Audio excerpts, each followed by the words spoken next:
Hi, and welcome back to another edition of TOCA Backstage. My name is Chris Wolf. I'm the Executive Director of the Torrance Cultural Arts Foundation, and I am pleased and just overexcited to have Regina Klenjoski here from Regina Klenjoski Dance Company, who will, just a sort of a spoiler alert, we will have in our 2020 season. Regina, thank you so much for joining us. It's my privilege, my pleasure. I'm excited to be here.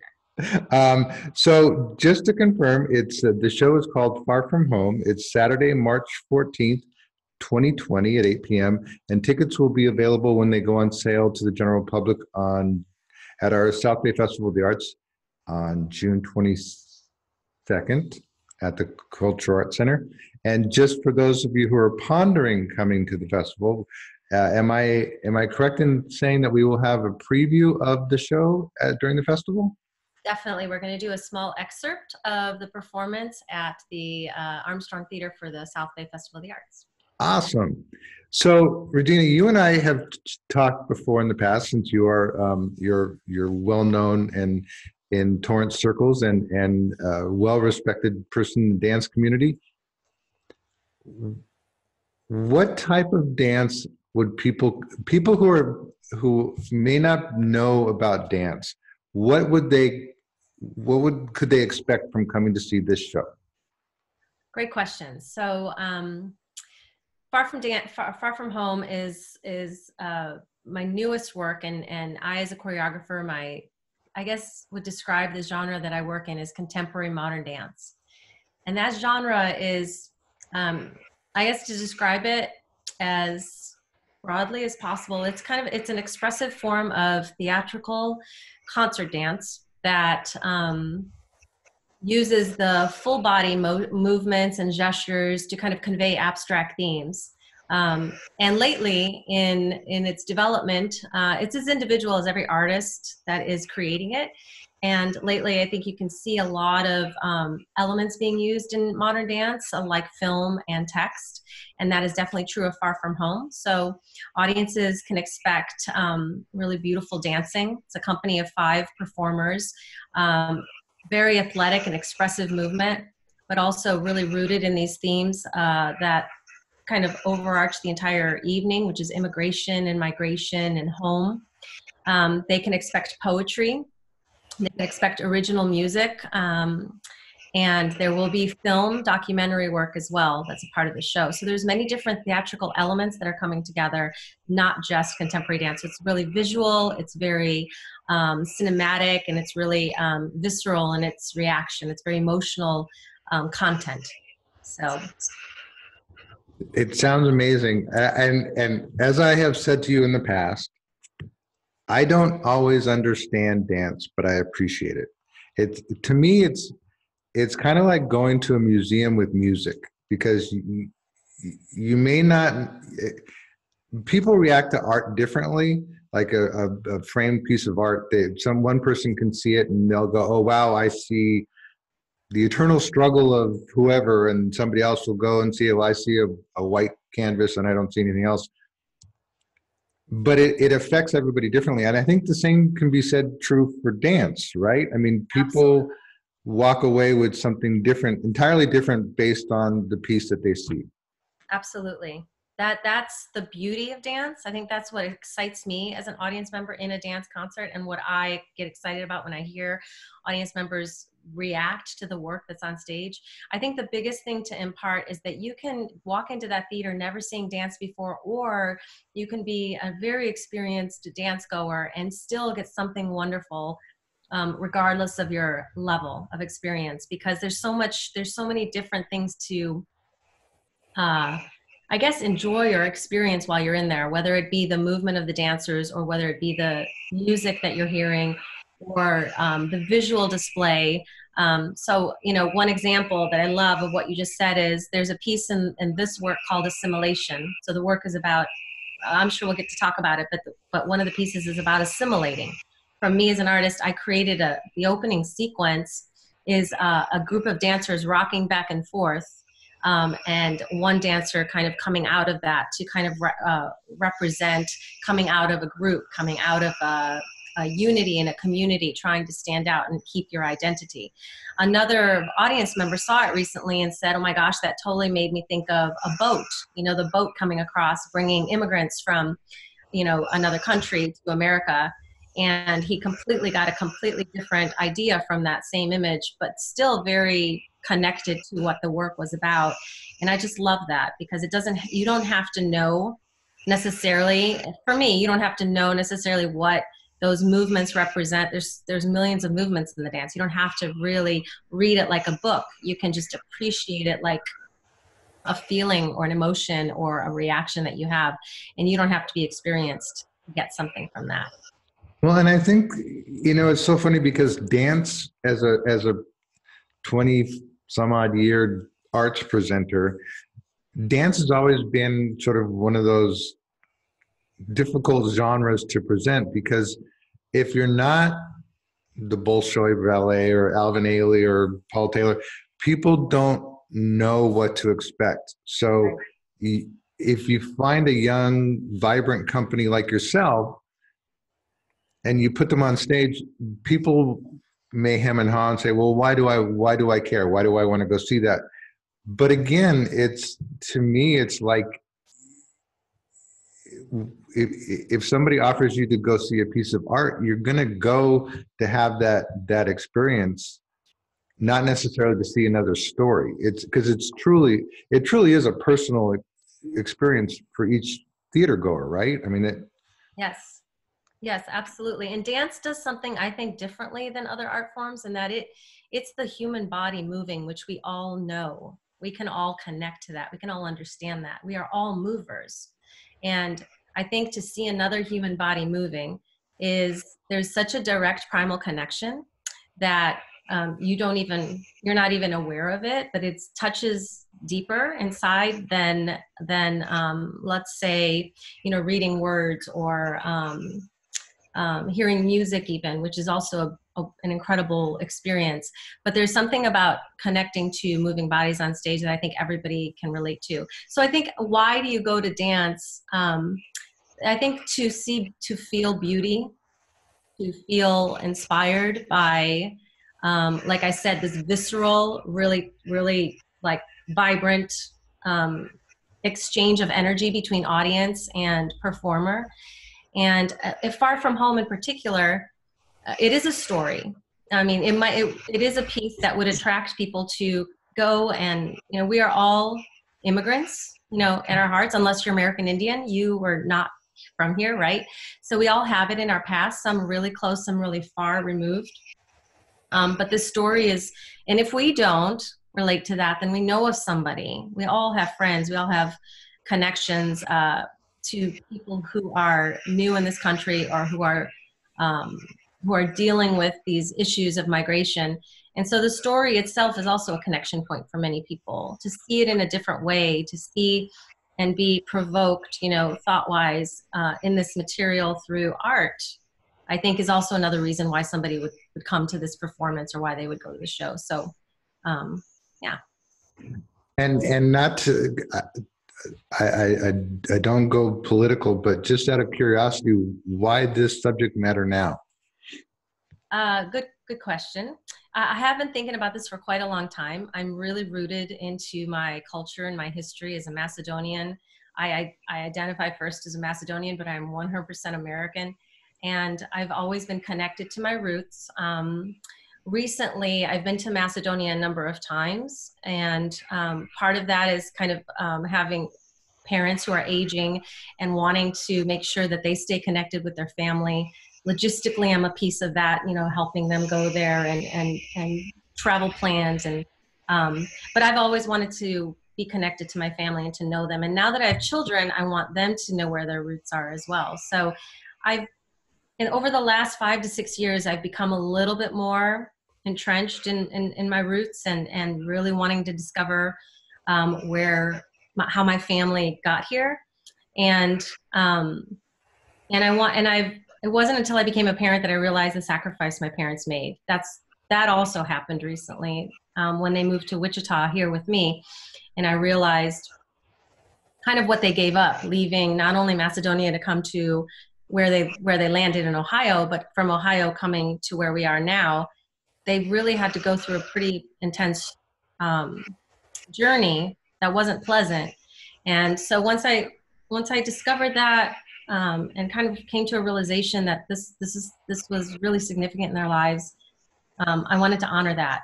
And so that's where the work was born. This was a number of years ago, but then recently, developing a new work, it seemed of the right time to do something like this. It was very personal for me, but it was also in response to kind of the rhetoric that's happening on our political landscape right now. And I just felt really strongly that I wanted to tell this story that was very humanistic. It was very much a personal story of people, just like the rest of the people in this country, trying to make a way and find home, love, life, comfort, peace, a career. Everybody wants pretty much the same things. And so I felt like it was time to put it, I could use what I have to put a human face on the subject matter and possibly create, just in my little world, a little bit of compassion and hope and empathy and understanding of this situation in this volatile time. That's awesome. I have to say I think a lot of people sort of struggle with that, not necessarily just now, but in general, about trying to find their roots. And I mean, because you look at like Ancestry.com and the TV shows, people want to know, I think, especially as you get older, where it is you come from. And oftentimes people don't have that conversation with their parents. Like, tell me about your struggle. I've lost both my parents, and I kind of regret not having those conversations with them. Like, it's funny because totally aside, recently I lost my mother, and I just, for some reason, thought, well, I'll check on like classmates.com, and I found a yearbook picture of her, and she was like the class president. I never knew that. And I'm like, I was like, damn it, I wish I would have talked to her about stuff like that. But I think everyone can relate to that, trying to find sort of their roots and a respect for where they came from. Do you think that dance puts it in a light that's more accessible or easier to understand or feel, as opposed to like a play? I think, well, we have a film that's connected to this, a documentary of 5 immigrant stories. And I think that it precedes the dance. And I think that really sets the frame so that people already know going into the dance, they have a framework. They have kind of an environment of what this dance really represents. And so the dance just, it amplifies, it expresses through emotion. So I think theater's power is its words, and its relations to our communications with each other. I think dance's power is in its feeling, like evoking that deep feeling we might have.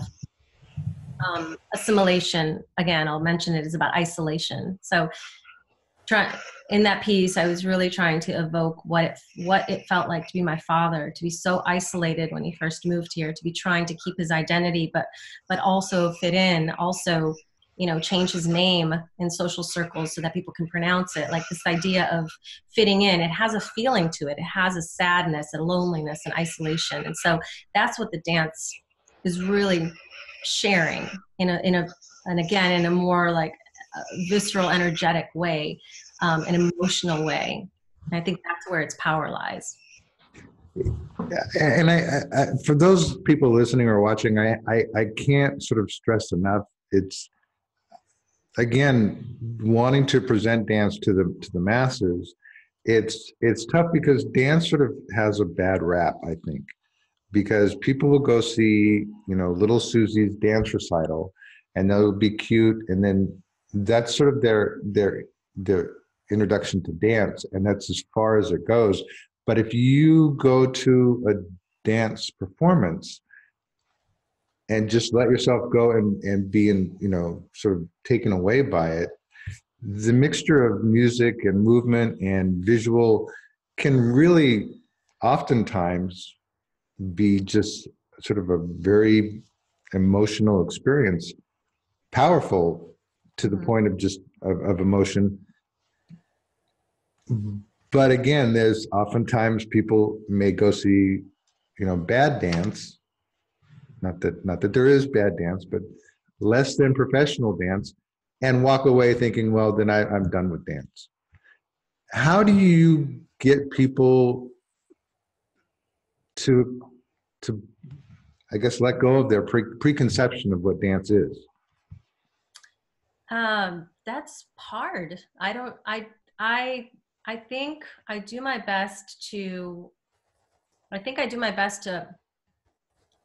educate at the same time as I'm developing the work. So I invite people in to preview performances. I post on Facebook and social media, which is a great tool for us now to be able to kind of sneak peek so that people can get a sense of what it is ahead of time so that they can make those decisions for themselves to see if that's something they want to go out and see.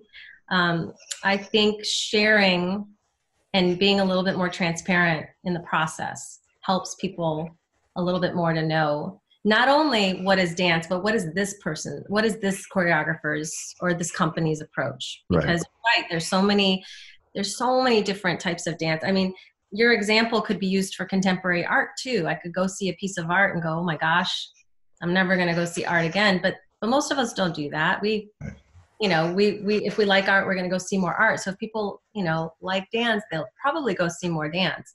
It's those audience members that see it for the first time and go, this is what it is, and I'm not sure I want to see that again. What I would stress is that, like I said earlier, every contemporary choreographer is as individual in their work as they are. Unlike classical ballet can definitely be very, of course, unique and different.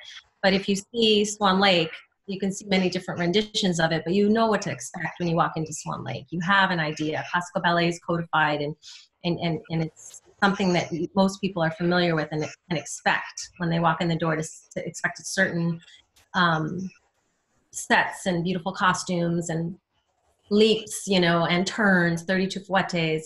When you go see contemporary dance, it's harder. What is this person? Is this person going to be, is there going to be film behind the dancers? Are they talking at the same time? Is there no music on stage? Is there music on stage? Are they barefoot? Are they going to mix styles? Is there hip hop and jazz and tap dance in the style? So I think it's an adventure. And I think, I encourage people to go and do something different. And and I think your point is well taken, which is that, I mean, like with Swan Lake and Nutcracker, it's like you buy a ticket, you know what you're going to get, essentially, unless there's some weird, crazy rendition of it. But with contemporary modern, that's the other thing that we've had conversations about before, is there are so many different types of I lost you, Christian. I'm sorry? Oh, there you are. There are so many different types of dance. How do you let people know, okay, it's like there's jazz, modern, well, we know what hip hop is typically, tap, we know what is ballet, we know what it is. But like modern and jazz and contemporary, that's three different styles of dance that if you ask me what the difference is, I couldn't tell you. Yeah. Yeah, it's well, especially nowadays where the genres are really blending, artists are taking these different dance genres and really, I mean, cultural dance also really mixing them and creating some new forms, which is really exciting. I think jazz dance is like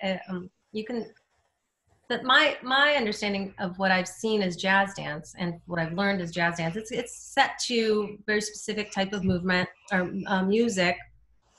And it's very musically connected. So music and music visualization. So set to jazz music. Really, there's also some codified steps in jazz. It's very lyrical, modern and contemporary, which can be used interchangeably now.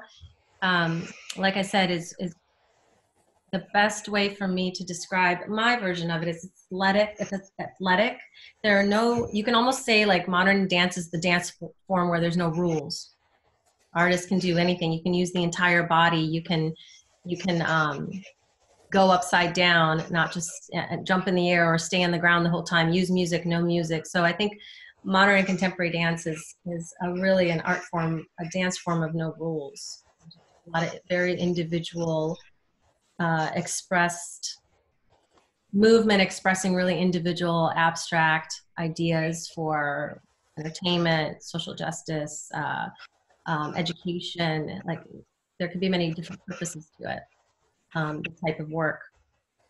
Well, and your point about the choreographer, I think, is really valid. Is that people will see a dance company and they won't know what to expect, but then they go, hopefully, and they find out that the choreographer, let's say, is Regina Klenjoski, and they appreciated the work. They were moved by it,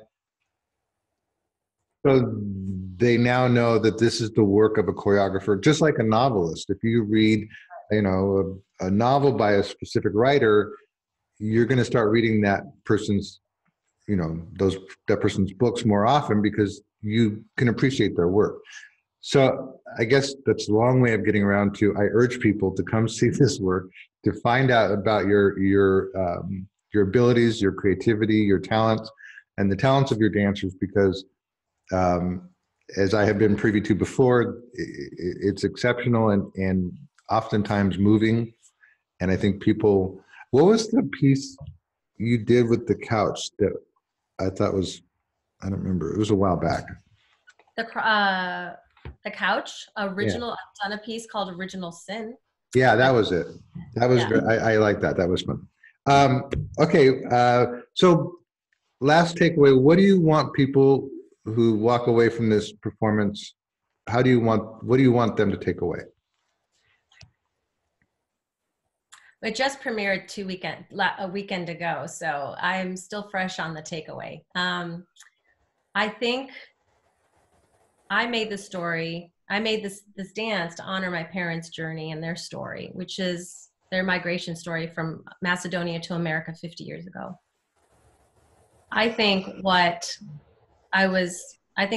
was so meaningful at the premiere 2 weeks ago is people's ability to see themselves in that story, because there's millions out there with the same story. Is to be able to see themselves and their family or their friends in that story. And my hope is that they walk away with a feeling of hope and empathy for each other and for fellow men and women who have gone through this experience, and to be able to recognize that we're all similar, that there's a lot less different about us than we think, and just to be a little bit more understanding of where we all come from, and to be open to learning from each other. But awesome. Yeah. That works. Well, again, it's Far From Home. It'll be on Saturday, March 14th on 2020 at 8 p.m. at the Armstrong Theater. And if you want to catch a glimpse of just a piece of it, come to the South Bay Festival of the Arts on June 22nd, where Regina will have a couple of her dancers performing a piece, an excerpt from Far From Home. Regina, thank you so much for your time. It's been an absolute pleasure. Thank you so much for chatting with me about this. No, it's funny, you can get me started on dance. Again, as people who saw me in Dancing with the South Bay Stars know, I can't dance to save my life, but I do enjoy watching it, and I appreciate it, and I hope to present more of it. It's been tough, but we appreciate you guys coming out. It'll be fun evening. So get your tickets, come see it, and give it a try. Thanks, Regina. Thanks, Christian.